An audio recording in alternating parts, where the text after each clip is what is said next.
Hi everyone, it's Darlene. Welcome to this week's card. I used a Hero Arts background stamp this week, and I've actually used it on a card before. I really like this stamp a lot. First thing I'm going to do is I'm going to ink up the whole thing with some antique linen distress ink. And then I'm going to take a black marker. If you go to my blog, I actually used a Faber-Castell big brush pen in one version of this card, but in this version I'm using the Stampin' Up! Marker, and I got quite a different effect. Anyway, so I'm just going to outline the whole thing with that marker all the way down the stem, and then I'm going to spritz it with quite a bit of water actually, and it's going to cause the black to kind of bleed out a little bit. Now I'm going to press down, I'm going to hold it there and really let the water absorb into the paper.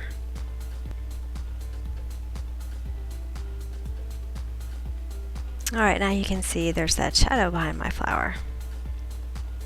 Alright, the next thing I'm going to do is I'm going to color this with Copics. And I typically start with an all-over light color when I'm first laying down the color. But I've seen a lot of people just start with blank paper and start right in with the dark colors. And so I did that for several of these petals just to kind of compare and see how it worked out. So I've got 3 different shades of red here, well, pink and red.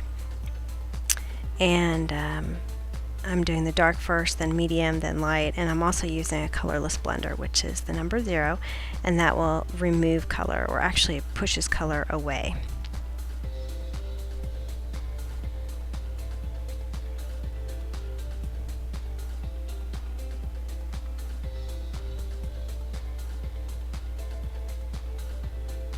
Now when I'm coloring flowers, I tend to do dark areas in the center of the flower and then on the edges, and it gets lighter as I move in toward the center of the petal.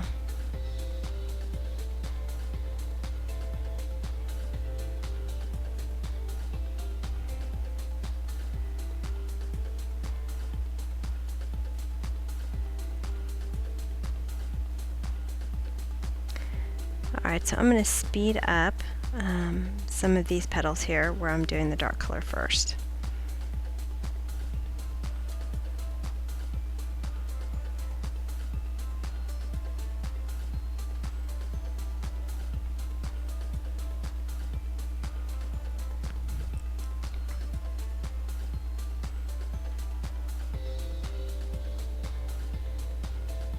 And as you can see, I'm kind of finding, I don't know if you can tell, that the blending is not quite as good when you start with just kind of white paper and not with a base layer of alcohol ink.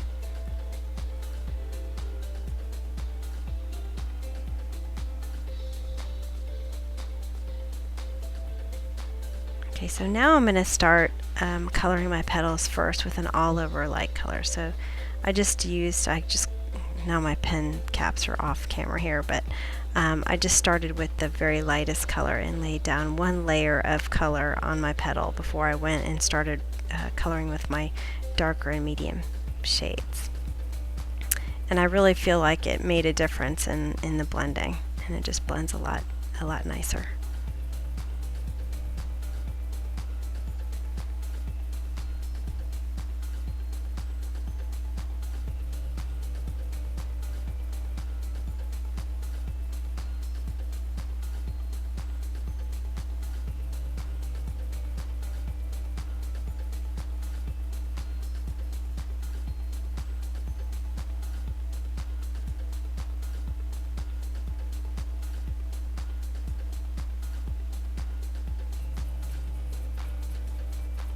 Now I'm just going to speed up the coloring of the rest of this flower.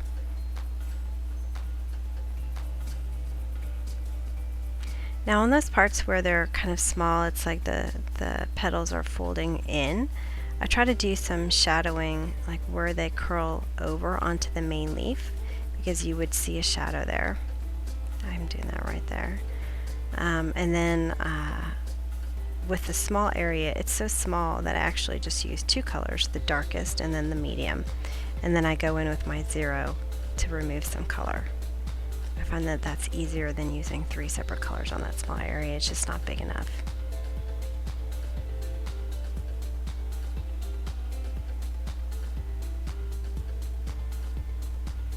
Now with the colorless blender, it's better to apply a little bit of alcohol ink and then wait a minute and see what happens, because sometimes it takes a while for the color to spread out a little bit, so you have to be patient.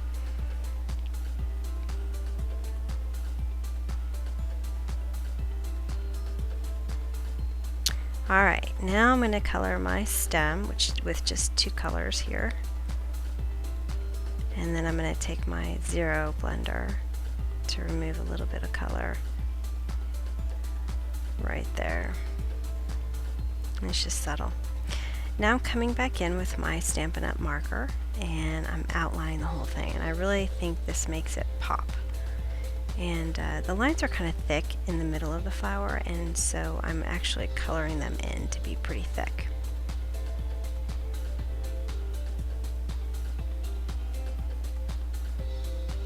And then I'm also doing the stem.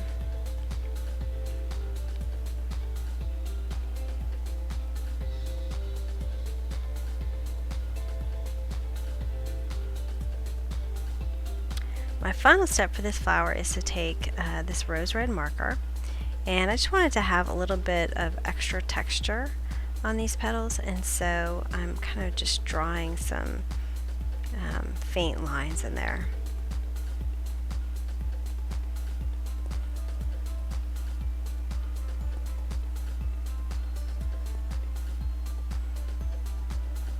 Now I'm going to adhere this to a black panel, and I'm adhering it off center.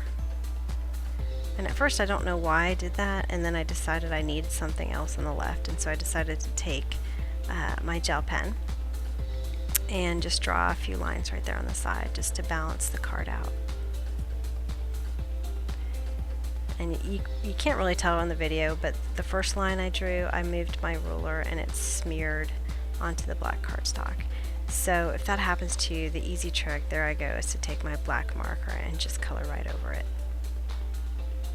Now I'm going to adhere this panel to a 4 1/4 by 5 1/2 inch folded cardstock.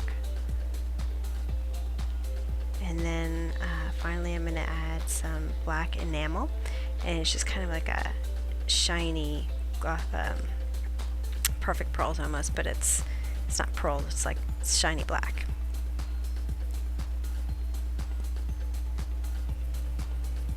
And that's it. I hope you enjoyed it, and I will see you next week. Thanks for watching.